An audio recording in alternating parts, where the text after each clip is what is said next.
welcome to the Love How Deep podcast with Brian and Heather Mayer. Our purpose is to equip married couples like you with resources that rely on the transformative power of God's Word to strengthen your relationship. Hey, and welcome back to the Love How Deep podcast. It's so good to have you all listening, and I am back in the saddle again with my lovely co-host, Heather. Welcome, Heather. Thanks. Hey, everybody. Yeah, it's really good to be coming to you. I think you're going to be excited about today's episode. If you're not listening to this together, I would encourage you to do so because we're going to talk about differences, right? And how to navigate our differences. Yeah. I mean, it might be a newsflash, but you and I are not exactly alike. That is correct. I mean, people do think that we have so many similarities that, you know, maybe that's why we get along so well, but we do have some differences. Yeah. We still have to navigate those tricky waters. That's right. Yeah. It is interesting, though, when we take personality tests and things, we always end up pretty similar, but yeah, that's how we're like, man, we're just alike. Yeah. Like, what are we doing? We found our identical personality twin or something. Right. Yeah. But we definitely have differences, and especially in the way we were brought up, and we'll get into all that in just a little bit. But I think for you that are listening, to understand and know that you are different from your spouse. I mean, if you think about the passage in Genesis, it's in 1:27. It just says that, so God created man in his own image. In the image of God, he created him. Male and female, he created them. It's kind of funny. He uses the word created 3 times in about one sentence. And, of course, he ends up saying, you're male and female, you're different. And so, again, if you haven't figured that out, there are some differences. And when I think about differences, I think about this book that I love called Men Are Like Waffles, Women Are Like Spaghetti.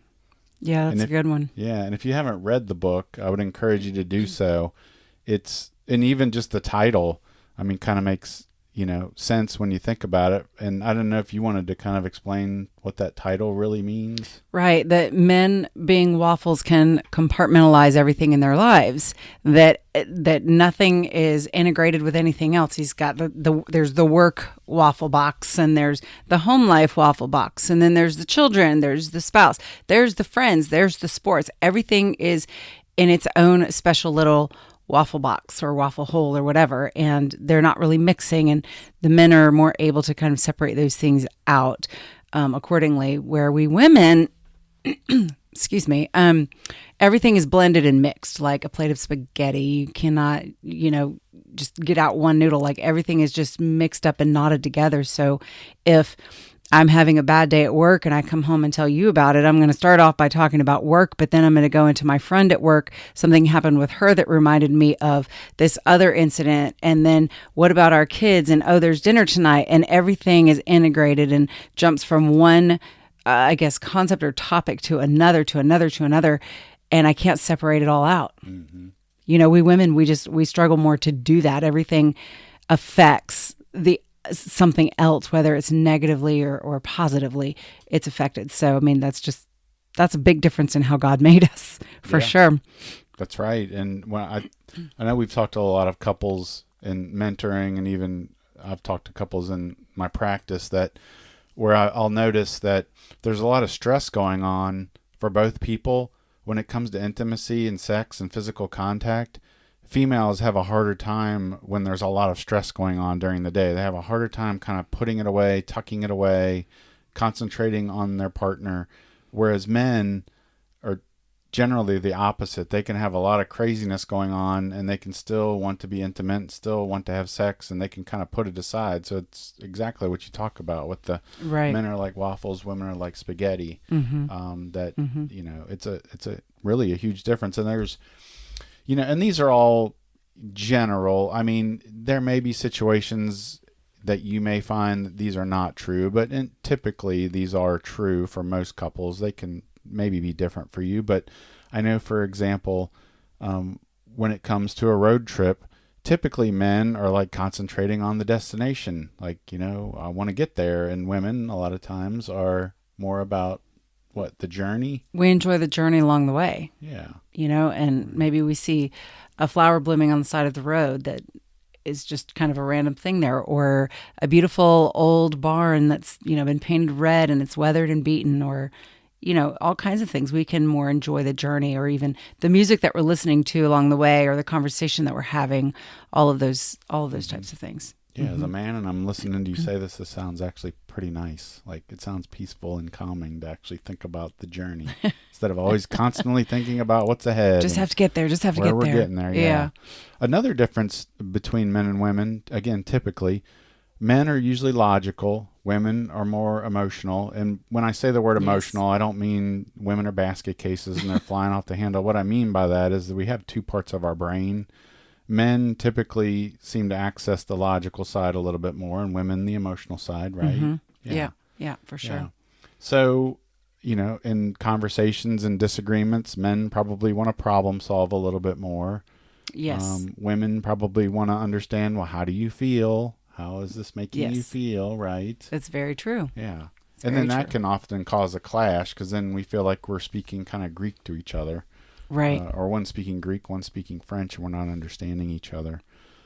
So, those are just some differences. And again, they're there. They're there for a reason. God created us this way. He gave us these things. He gave us personalities. He gave us differences for a reason. And I know sometimes it feels like that's a good thing. And then sometimes when we're disagreeing or whatever, sometimes that does not feel very good.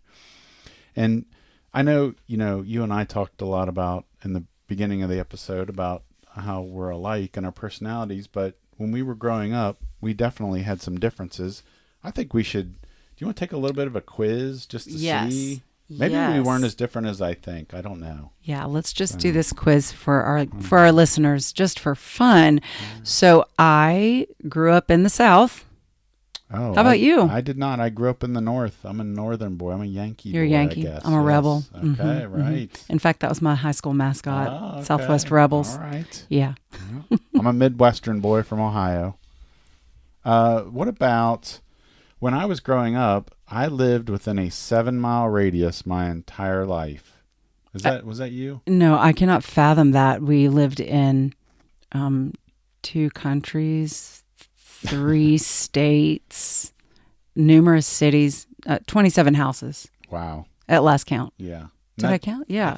Yeah. So we moved all the time. Every couple of years we were moving. That's crazy. Yes. Wow. I can't imagine that. And let's see, I've got a question for you. Did you ever live in an apartment? Like we didn't. We lived in houses. Yeah, I lived in an apartment quite a bit, for sure. So I'm going to reveal something that I'm not too proud of, but I will say that I was defending myself during these episodes. But what did you do? I have been in probably, I think, 3 physical fights when I was a kid. You're bad boy. I think what I noticed a theme in all of them is this little thing that I'm talking to you all from. That's Your called the mouth. Yeah. Did it get you in trouble? Yes, it did. Isn't there a passage in the Bible that talks about how the tongue is so small and it's like the rudder of a ship, and it makes great boasts and it can set great forest fires even though it's so small. So you were setting some forest fires with that mouth of yours, getting into physical fights. Yes. I was never in a fight.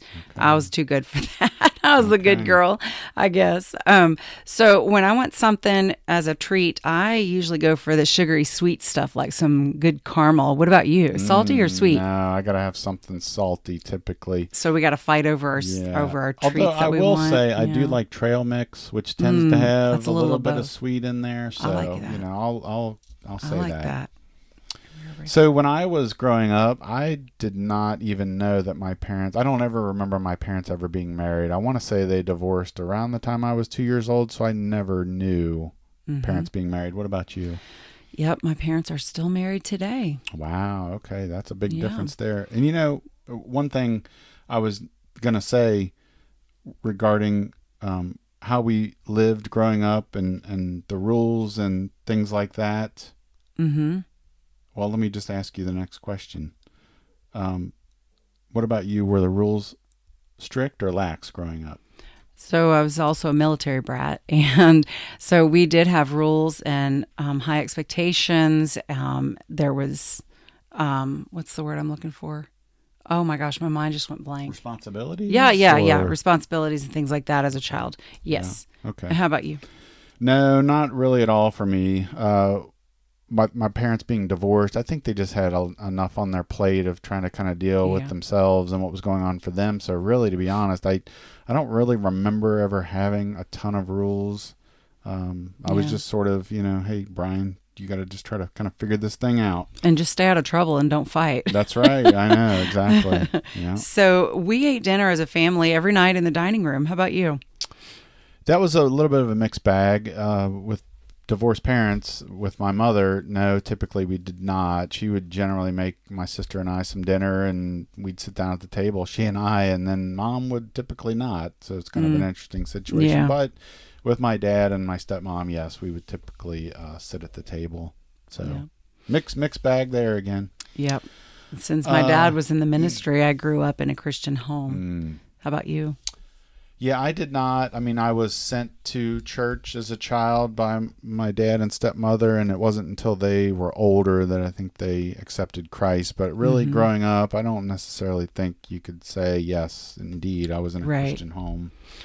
Yeah, these are there's a lot of differences between us here and how we were raised. Yeah, that's right. And all of these things definitely play into us as adults and how we parented our child. All of these things did matter. They may kind of seem small, but they really did matter. Yeah, they did. I think when we first, us. When we were first married, we had some difficulties. And I think we've talked about this on episodes before, so we don't have to go too much into it, but parenting especially. But once we started to learn exactly what we're talking about now, these differences, it kind of relaxed us just a little bit to know that, hey, you're just another person just trying to deal with life as you see it. So. Yeah. So with all of these differences, it's amazing that we're working. Right. This works. But even though all of those differences shaped us into who we are today, there are still some things that we have in common, Are you sure? Such as, I'm starting to think we don't. Yeah. Where do we like to go on vacation? Oh, I like to go to the mountains. The mountains. Yes. Love the mountains. Beautiful I've always wanted like a little cabin in the mountains. Oh, yeah. Get snowed in. Oh, yeah. That would be nice. Bring our two kitties with us. Oh, my gosh. Of course. Yeah. Yes. Butterscotch and Paisley. That's right. Yep. And then, I like to veg out after a long, hard day by watching a Hallmark movie. Brian? Anything you want to confess here? This in front of an audience? Yes. Okay. Y'all want to know. What does he do at his free time? I will Drum roll. admit it. Yes, I do like Hallmark movies. I do. And I think the reason for that is that, this world, there's just a lot of stress, a lot of stuff going on, a lot of difficulties we hear in the news. Sometimes it's nice just to watch a movie that's just genuinely happy. Yeah. And has a nice ending to it. Even if you know what the ending's going to be, because it's the same in every one. That's right. But man, are they good. Aren't they fun to watch? Yes. That's right. Yeah. So. I really think that the important thing to know is, how you and what am I trying to say? I'm stumbling over my words. You understand your spouse better, or? I think it's important to understand your spouse better so that you understand what makes them tick. Why are they wound up like that? What is it about their personalities? And Brian and I are really into taking personality tests. I think it's really fun. And it's interesting because that's how we find out so many ways that we are similar.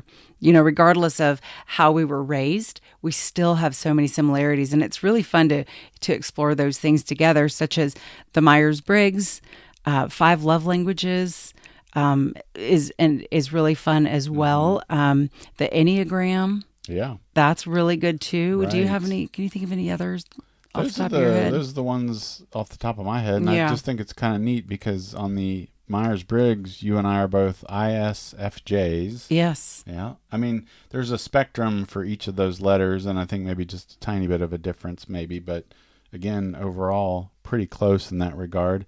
On the Enneagram, our top 2 personality types are the same. They're just flipped. I'm a 6, which is a loyalist. You're a 9, which is a peacemaker, right? Yeah. But then my second is a 9 peacemaker. Your second is loyalist. A 6 loyalist. Yeah. The 5 love languages, that's pretty similar. Very similar. What's your number 1? Physical touch. Yes, and I knew that. I was just asking. And what is my number 1? Words of affirmation. Yes. And my number 2 is physical touch, which again is your number 1. Where's words for you? Is that? I think that's number 3. Number 3. Yeah. Because number 2 is quality time. Yes. Yep. Yes. So I want to spend quality time with you, and I want your arm around me at the same time, and then we're good. We're good to go. So we're pretty similar in that regard. We are. But if you're listening to this and you're not, again, that's not a problem. That's okay. It's just, again, how do you navigate all that? Right. Which is really what we're going to talk about here next. Yeah. And I think some ways you can. I think when you're dating, you don't notice those differences as much because everybody is so into impressing the other person. I mean, I hope y'all would admit that out there, that when you were dating, you wanted to impress. And so you did what you could. And so you really kind of overlooked any differences or whatever that you might have. And it was all about, oh my gosh, look what we have in common. This is so great. I love you, and that's what you were really focused on. And then after you get married and you get settled in life and you have kids and changes in life, like whatever it is, that's when those differences start to creep in. And it's like, whoa, what just happened here?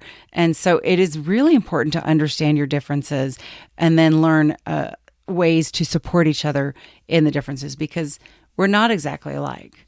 Brian and I, we don't do everything exactly the same way that we would want to, but if he does it one way and I want to do something another way, maybe I just need to be okay with it and be like, that's fine, whatever. If you want to sweep that way or do the dishes that way, he might not do the dishes exactly like I would, but you know what? I'm not going to complain because I'm not doing the dishes. He is. So, it's just things like that, the figuring out that kind of give and take and what really, really matters, That's right. And I know you put up with when we have to go to a store. I like to hunt around for a parking space, but it's not what you all might think. A lot of times when people do that, they're hunting for the one that they can get that's the closest.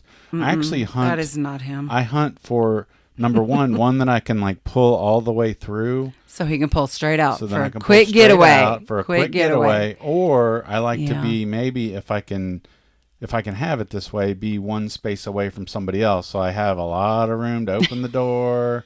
And it's not that I'm vain about my car, because I've seen some people do that where they'll park diagonally across a couple of spaces. And it's like, no. But I appreciate that, because a lot of times you will say, look, there's a spot right there. Park there. Let's get in there. And I'm just wandering around aimlessly. He just wanders. Looking.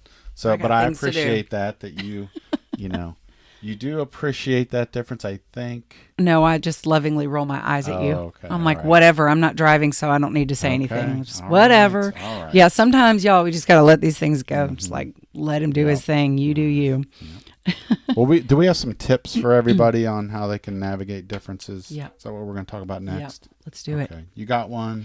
I think that it's important that when you are communicating with each other, that the one doing the talking, when you communicate how you feel about something or something that if there's something that you want, that it's really important to share your feelings and your opinions and explain why. Why would you want it that way? Mm-hmm. What does that mean to you? Rather than just stating the fact of what it is that you want. Give that support, that backup, the reasoning behind giving that opinion or feeling or whatever it is that you're sharing. You need to be able to explain that so that your spouse can, so that your spouse can understand you a little bit more and maybe see kind of under the layers. Would it go something like this? Like if I said to you, hey, Heather, I want to go to South Carolina this summer for vacation. And if I just put a period on it, you might... I would think, why? We just went there. Yeah. We've been twice. Okay. Let's try someplace new. Yeah. And then I might say, well, just so you know, it was a really special time for me. It was my very first vacation when I was growing up as a child. It was just a memory that I always had. And I think it's just become one of the most special places in the world to me. And that's why I would love to be able to go. It brings back all kinds of great memories. Aw, I want to go now. Right. And sometimes that doesn't always you may still disagree and want to do something different. But I think for you, that kind of, again, it softened you to say, oh, okay. Again, he's not just demanding that he wants this or he's doesn't care about what I think. It's like he's just explaining how important this is to him. Yeah. And when I was teaching in the classroom, my students were first and second graders, and they were writing an opinion piece. And so we had to play silly little games like what is your favorite color? My favorite color is yellow. Why is that your favorite color? And could that 6, 7, 8 year old explain why? And I said, it doesn't matter whatever your reason is. Well, because the sun is so pretty and yellow is the color of the sun, or I like bananas and bananas are yellow, therefore yellow is my favorite color. But they had to learn at such a young age to support their opinion with a reason. So that's kind of what I'm saying here. I guess it's the teacher coming out in me of like, support your opinions or your statements with a reason. Yeah. And I think that another important piece is that if you're doing the one that's listening as your spouse is explaining something that they want, I think it's important to talk less and listen more, to really try to understand what it is that they're saying and ask thought-provoking questions to help them share why they're saying what they're saying, if that makes sense. Just being more a sort of an active in your listening and in your responding and things like that. Yeah, and they say, what, you have 2 ears? 2 ears and one mouth. For a reason? Yep. Yeah. Do more listening than talking. Right, that's right. Now I'm stop talking. I've talked long enough. Oh, no, you're fine. I would say another one would be agree to disagree.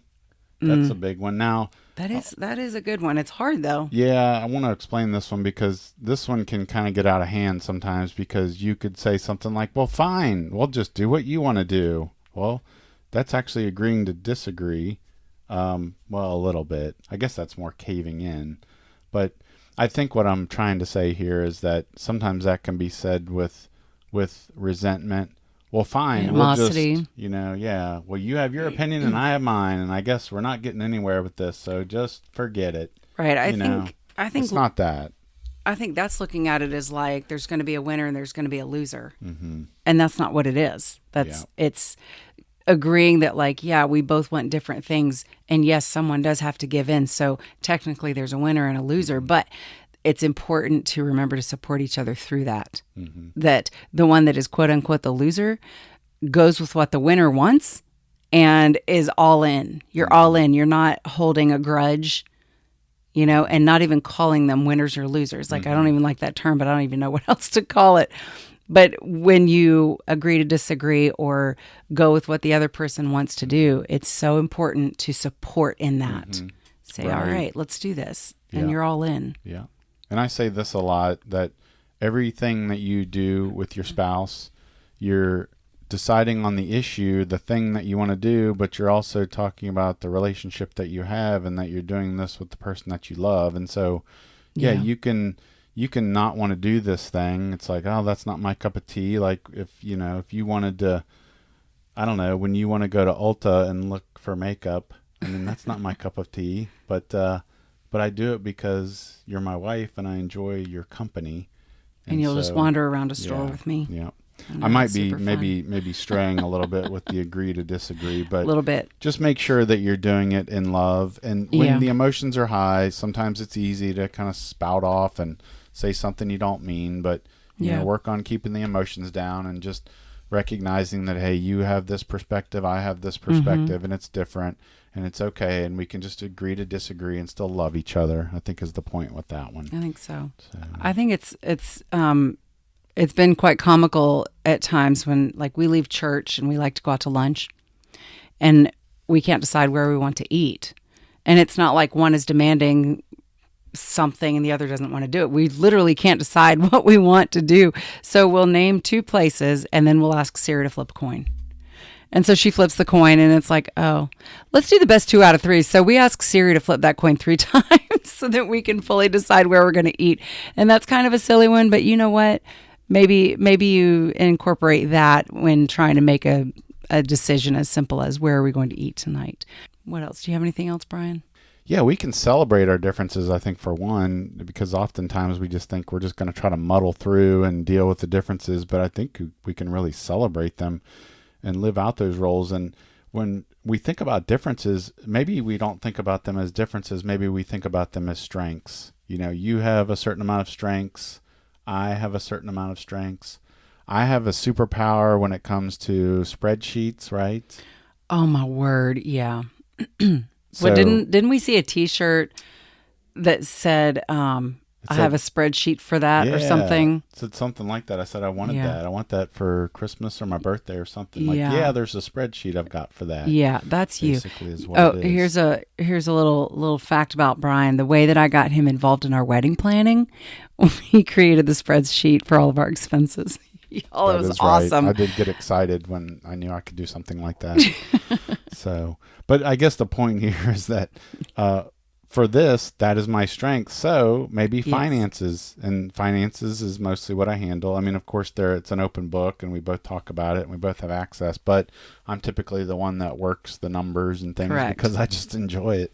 You do. Yeah. He's got so many spreadsheets with all these numbers and Yeah. projections and all kinds of things. And I call him. This is the number crunching Excel spreadsheet loving freak of a person. Right. But you still love me, But I right? still love you, and I appreciate all the work you do on that. Yes.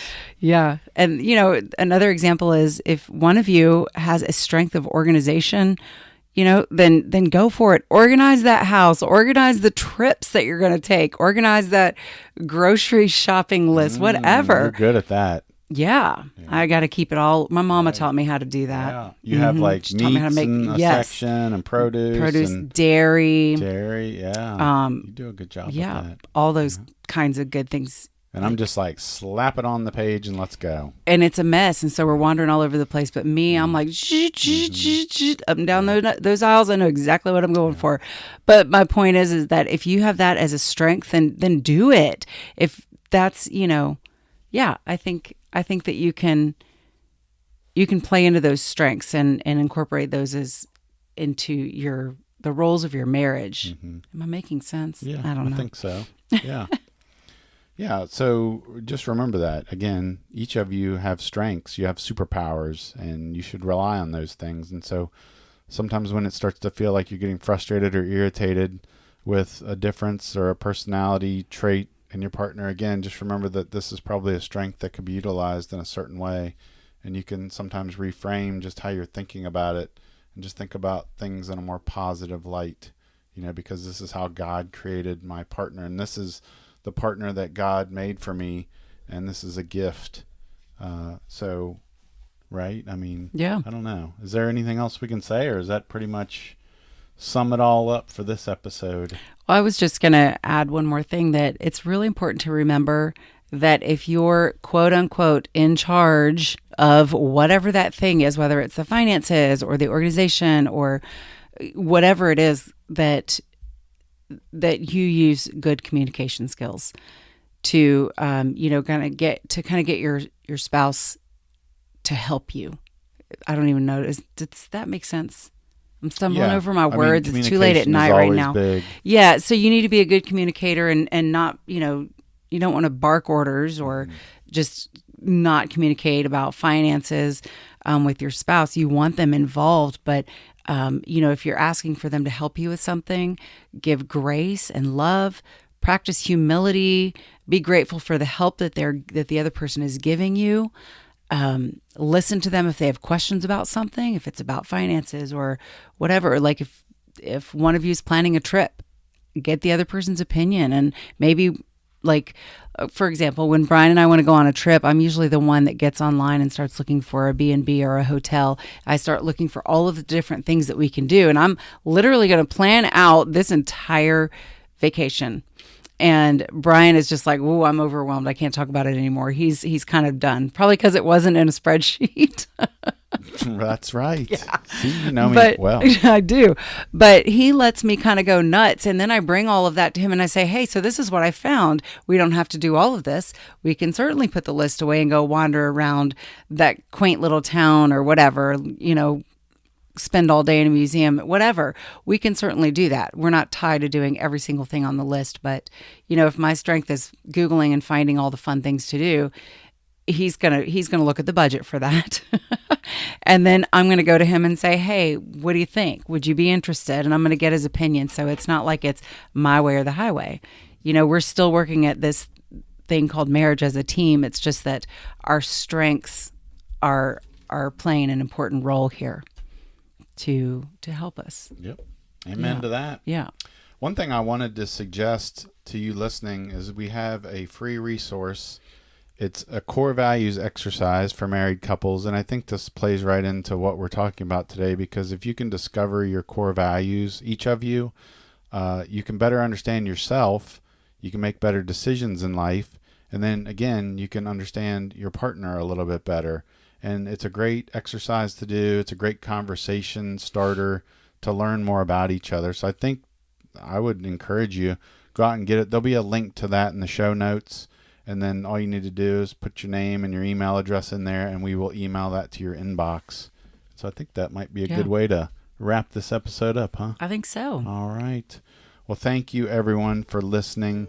We do really appreciate the time that you've taken to listen. And we couldn't do this without you. And we will talk again next time.